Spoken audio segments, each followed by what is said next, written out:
He, avaringni mashinalar bir dunyo qo'yib tashlagansiz. Bularni qaysi birini qilamiz, qaysi birini sotamiz? Bular Ali. Ma'lumotlarni beravering endi bitta. Albatta, assalomu alaykum hurmatli kanalimiz a'zolari. Xudo xolasa bu Surxondaryodan kelgan klientimiz bizni kuzatib borayotgan YouTube obunachimiz ekan. Shu mashinani ideal holatda qilib o'zini taxlab berishga olib qo'yganmiz. Qolgan mashinalar sotib olganmiz. Ketdik, bir boshdan ma'lumot berib ketaveramiz. Mashinamiz 2017-yilda ishlab chiqarilgan. Qashqadaryo viloyatidan olganmiz mashinamizni. Xo'p, ko'ryapsiz, holatlar ideal holatda bo'lgan, oldingi holatda endi ko'ryapsiz shu ahvolga kelib qolgan. Mashinamizni shu holatida biz labo qilib beruvchilarga labo qilib beramiz, xohlovchilarga o'zini qilib beradiganlar o'zini qilib beramiz, kuzov almashtirib yangi qilib beradiganlar yangi qilib beramiz. Shu turishiga sotib olaman deydiganlar shu turishiga sotib olaveramiz. Mashinani biz 22 million so'mga shu holatida avaringni holatida olganmiz. 2017da 116 ming yurgan, metan gazi bor, motor korobkasi zavod bo'lib turgan holatda. Keyingi mavzumiz 2019-yilda ishlab chiqarilgan Nexia 3 avtomashinasini olib qo'yganmiz. Ko'ryapsiz qanchalik mashina qattiq DTP bo'lgan, metan gazlari bor, hali metan gaz portlab ketmagan.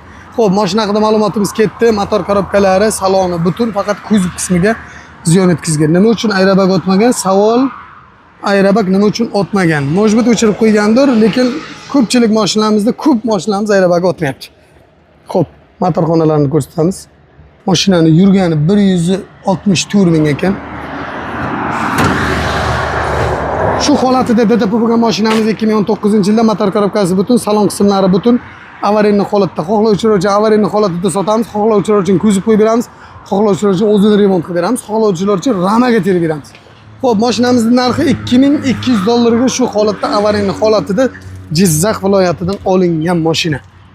Ko'ryapsiz holatini, mana bu tomonlarigacha to'liq olib beramiz, diska balonlarigacha tiniq turibdi mashina. Xo'p, keyingi mavzumiz 2000 oddiygina bitta it urib ketmaydi deb avariya bo'lib ketgan Cobalt'imiz haqida gaplashamiz. 2025-yilda ishlab chiqarilgan avtomashinamiz. Oldidan it chiqib qolgan, itni urmay, jonli narsa deb urmaydi, boshqaruvni yo'qotib, mana shu ahvolga kelib yonib ketgan holatda. Xudoga shukr, o'ziga ziyon yetkazmagan, boshqasiga ziyon yetkazmagan.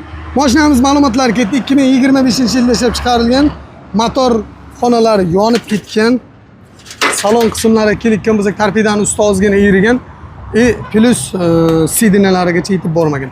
Mashinamiz holatini ko'ryapsiz, achinarli darajada bo'lgan 2025 pachka yangi mashina, hali 13 ming yurgan mashina bo'lgan bor yo'q. Shunaqa DTP bo'lgan, qattiq urgan, yonib ketgan mashina O'zbekiston bo'ylab olamiz, sotamiz, bergan $100 hadyamiz bor. Bu mashinamiz o'zimiz Samarqanddan oldik. Bu mashinamiz Qashqadaryodan, bu mashinamiz Jizzaxdan olingan. Mana bu mashinamiz ham Samarqand viloyatimiz o'zimizdan olingan. Hop, 2020-yilda ishlab chiqarilgan avariyli holatda Damas 22 million 400 ming so'm, 22 million 500 ming so'mga olingan mashina.